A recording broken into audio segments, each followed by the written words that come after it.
میں لجپالا دے لڑ لگی ہاں میرے تو غم پرے رہندے میں لجپالا دے لڑ لگی ہاں میرے تو غم پرے رہندے میری آسا امیداں دے صدا بوٹے ہرے رہندے کدی وی لوڑ نہیں پیندی مینوں در در تے جاون دی کدی وی لوڑ نہیں پیندی مینوں در در تے جاون دی میں لجپالا دا منگتا ہاں میرے پلے بھرے رہندے دعا منگیا کرو سنگیو کتے مرشد نہ رس جاوے جنہاں دے پیر رس جاندے او جیوں دے ہی مرے رہندے نیازی مینوں غم کادا میری نسبت ہے جیلانی کسے دے رہن جو بن کے قسم رب دی کھرے رہندے کسے دے رہن جو بن کے قسم رب دی کھرے رہندے میں لجپالا دے لڑ لگی ہاں میرے تو غم پرے رہندے یہ دن اللہ تبارک و تعالیٰ کی بارگاہ میں جب اسے پیش کیا جائے گا اللہ تبارک و تعالیٰ اس بندے کو یہ کہے گا اے میرے بندے اگر تو اپنے گناہوں کا اقرار کر لے جو دنیا میں تو نے میری نافرمانی کی ہے اگر تو اس کا اقرار کر لے تو میں تجھے بخش دوں گا بندہ کہے گا اے اللہ میں اقرار کر لوں تو واقعی ہی تو مجھے بخش دے گا اللہ فرمائے گا کہ ہاں میں تجھے بخش دوں گا لیکن اب اس بندے کے دل میں یہ خیال آئے گا کہ اگر میں نے اپنے گناہوں کو تسلیم کر لیا تو پھر ہو سکتا ہے کہ میرا رب مجھے جہنم میں ڈال دے تو وہ کہے گا اے اللہ میں نے تو کوئی گناہ نہیں کیا مکر جائے گا اللہ تعالیٰ فرمائے گا ہمارے پاس گواہ بھی ہیں بندہ اپنے آس پاس دیکھے گا کہ میرے پاس تو کوئی ہے ہی نہیں میں تو دنیا میں چھپ چھپا کر گناہ کرتا رہا میں تو دروازے بند کر کے گناہ کرتا رہا میں نے تو اپنے گناہ کی کسی کو خبر تک ہونے نہ دی میرے گناہ پہ گواہ کہاں سے آ گیا اللہ تبارک و تعالیٰ حکم فرمائے گا تو اللہ کے حکم سے اس بندے کی جو سکن ہے یہ جلد جو ہے انسان کا گوشت پوست یہ انسان کے خلاف گواہی دینا شروع کر دے گا اور اللہ تعالیٰ کی بارگاہ میں وہ عرض کرے گا اے اللہ کہ ہاں اس نے فلاں وقت میں یہ گناہ کیا یہ گناہ کیا یہ گناہ کیا اللہ تعالیٰ فرمائے گا اے فرشتوں اس بندے کو جہنم کی طرف لے جاؤ اور جہنم میں جا کے اس کو پھینک دو اب وہ بندہ اللہ تعالیٰ کی بارگاہ میں پھر گڑ گڑائے گا پھر اللہ تبارک و تعالیٰ کی بارگاہ میں عرض کرے گا اے اللہ تیری رحمت کا نزول میرے اوپر کب ہوگا اے اللہ تو کرم کا معاملہ کب فرمائے گا اللہ فرمائے گا اے میرے بندے اگر تو اپنے گناہوں کو مان لے اپنی غلطیوں کو تسلیم کر لے تو میں تجھے جنت میں داخل کر دوں گا اب وہ بندہ اللہ تعالیٰ کی بارگاہ میں عرض کرے گا اے اللہ میں اپنے تمام گناہوں کو تسلیم کرتا ہوں اے اللہ تو اپنی رحمت سے مجھے بخش دے، اللہ تبارک و تعالیٰ اس بندے کو جنت میں داخل فرما دے گا۔ نبی پاک علیہ الصلوۃ والسلام نے ارشاد فرمایا یہ سب سے کم درجے والا جنتی ہوگا جو سب سے آخر کے اندر جنت میں داخل کیا جائے گا۔ اسی طرح ایک اور شخص کے بارے میں رسول اللہ صلی اللہ علیہ وسلم نے فرمایا کہ ایک بندے کو اللہ تعالیٰ کی بارگاہ میں پیش کیا جائے گا، اللہ تبارک و تعالیٰ اسے اپنی نعمتیں یاد کرائے گا۔ اے میرے بندے، میں نے تجھے زندگی دی، مال دیا، اولاد دی، میں نے تجھے طاقت دی، جوانی دی،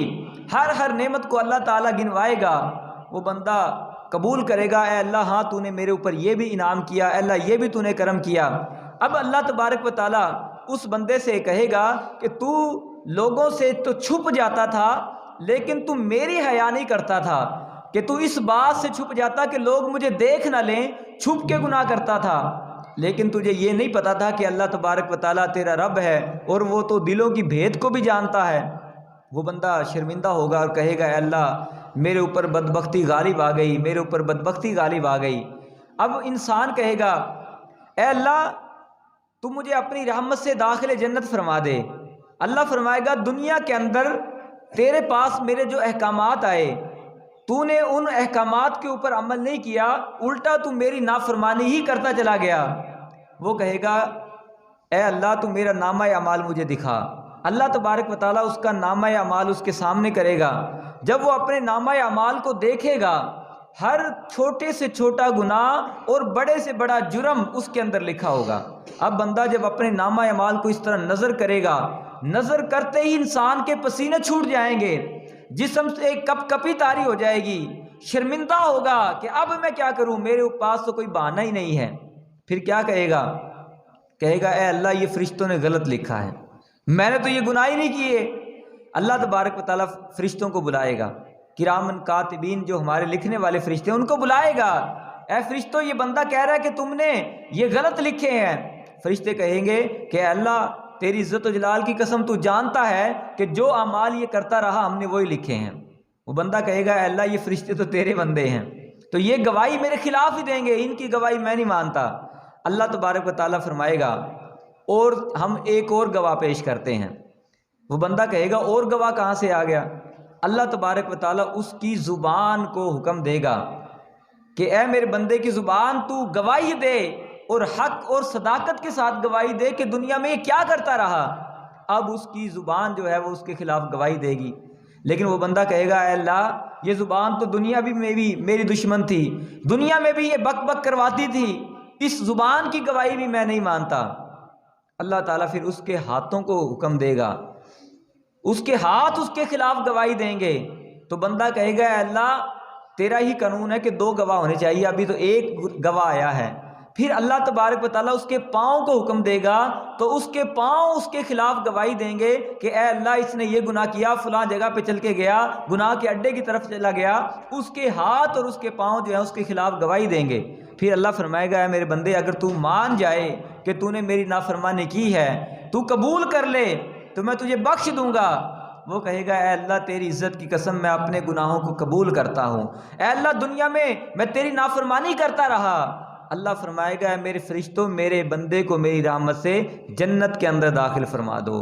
امام حسن بصری رحمۃ اللہ تعالی علیہ آپ فرماتے ہیں تعجب اس بات پہ نہیں ہے کہ ہلاک ہونے والا ہلاک کیسے ہو گیا، تعجب اس بات پہ نہیں کہ ہلاک ہونے والا ہلاک کیسے ہو گیا، بلکہ تعجب اس بات پہ ہے کہ نجات پانے والا نجات کیسے پا گیا۔ مطلب قیامت کا ہولناک منظر جب اللہ تبارک و تعالیٰ غضب پہ ہوگا اس وقت تو آسانی سے ہر بندہ ہلاکت کے اندر تو پڑ ہی جائے گا، جس نے دنیا کے اندر جرم کیے، رب کی نافرمانی کی،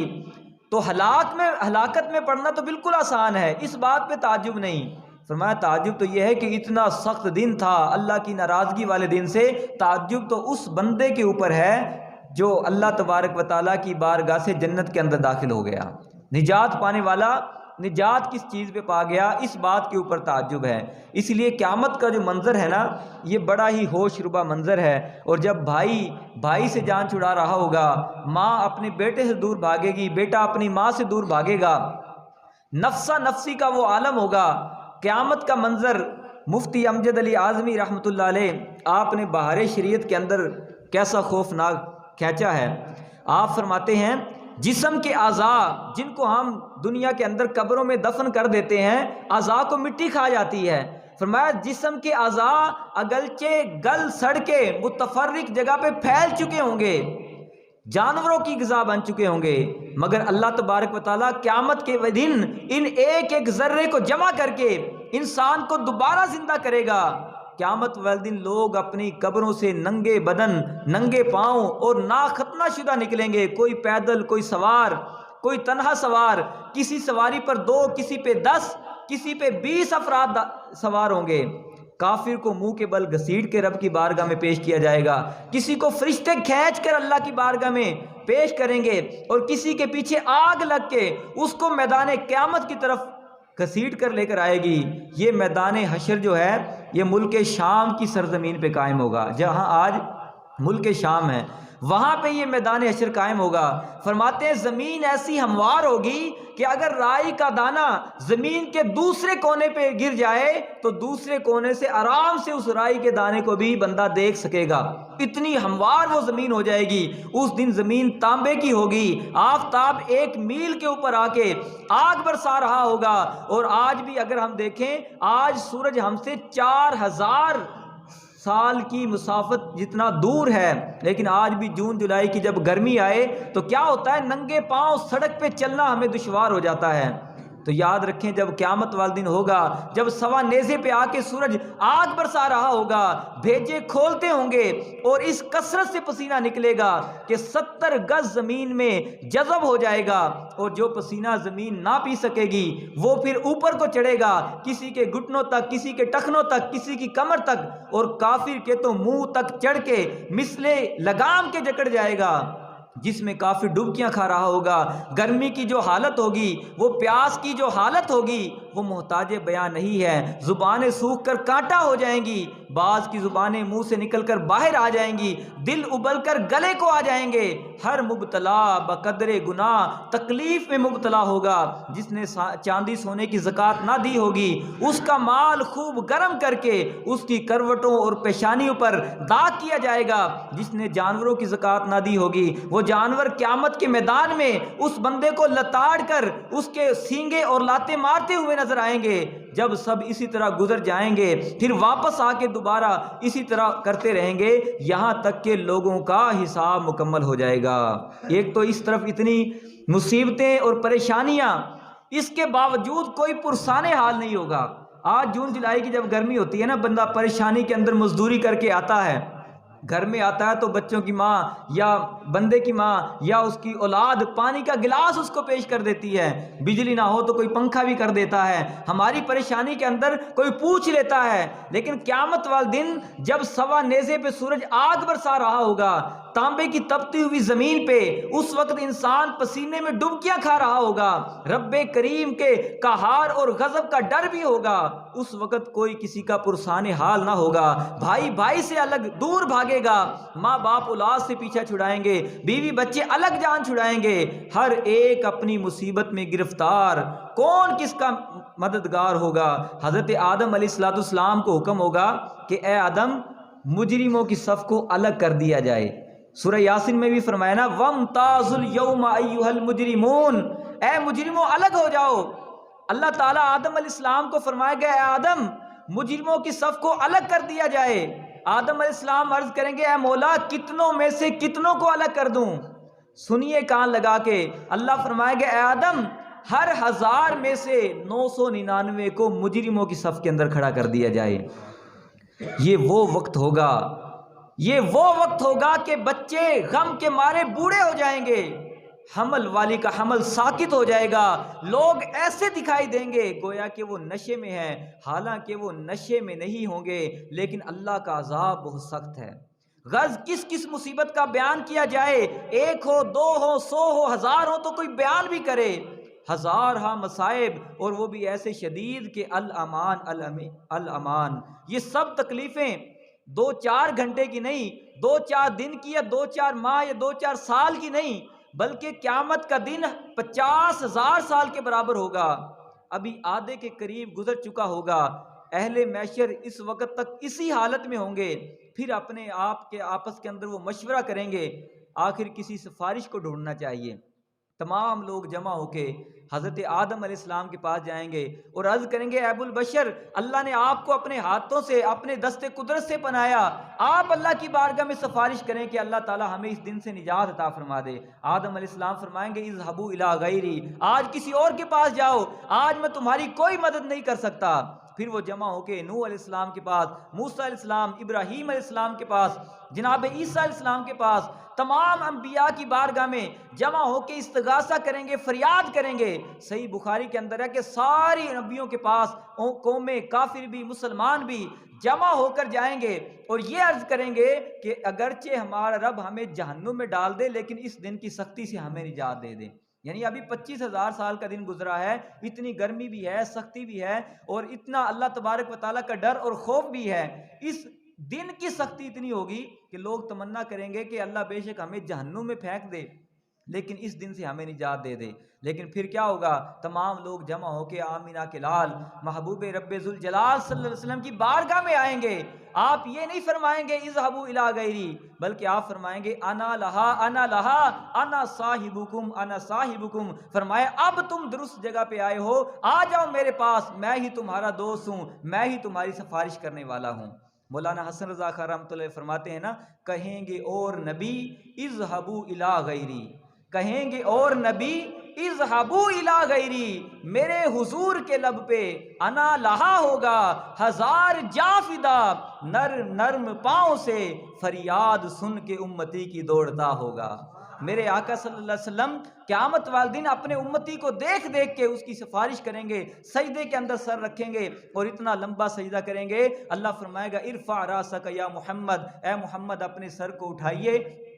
وصل تعطا، آپ سوال کیجئے آپ کا رب عطا کرے گا، وشفا تشفا، آپ شفاعت کرتے جائیے رب آپ کی شفاعت قبول کرتا جائے گا۔ یہ قیامت کا منظر کتنا یعنی کہ دردناک منظر ہوگا جس کی ہم نے ایک جھلک سنی ہے، تو اندازہ لگائیے کہ جب کل قیامت والے دن رب کی بارگاہ میں ہمیں پیش کیا جائے گا، حدیث پاک میں ہے کہ اللہ تعالیٰ کی بارگاہ سے ایک ایسی ہوا چلے گی،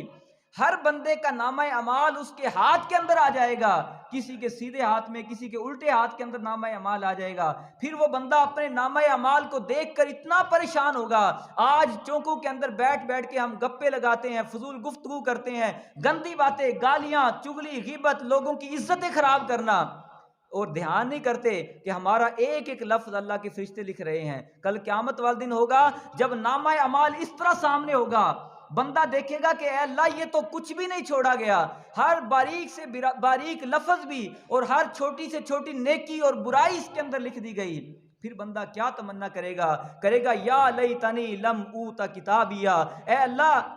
کاش کہ میرا نامہ اعمال مجھے نہ دیا گیا ہوتا، ولم ادری ما حسابیا، کاش کہ مجھے پتہ ہی نہ لگتا کہ میرا حساب کیا ہے، یا لیتہا کانت القاضیہ، کاش کہ اس نامہ اعمال کو دیکھنے سے پہلے میں مر چکا ہوتا۔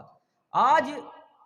گفتگو کرتے وقت، کام کرتے وقت، لوگوں کو تنگ کرتے وقت نہیں سوچتے کہ میں کیا کر رہا ہوں۔ کل قیامت والے دن اپنی ہر اعمال کو جب بندہ اپنے سامنے دیکھے گا، اس وقت بندہ یہ تمنا کرے گا اے اللہ یا لیتہا کانت القاضیہ، کاش کے نامہ اعمال دیکھنے سے پہلے میں مر ہی چکا ہوتا، میرا کام تمام ہو چکا ہوتا۔ ما اغنا عنی مالیا،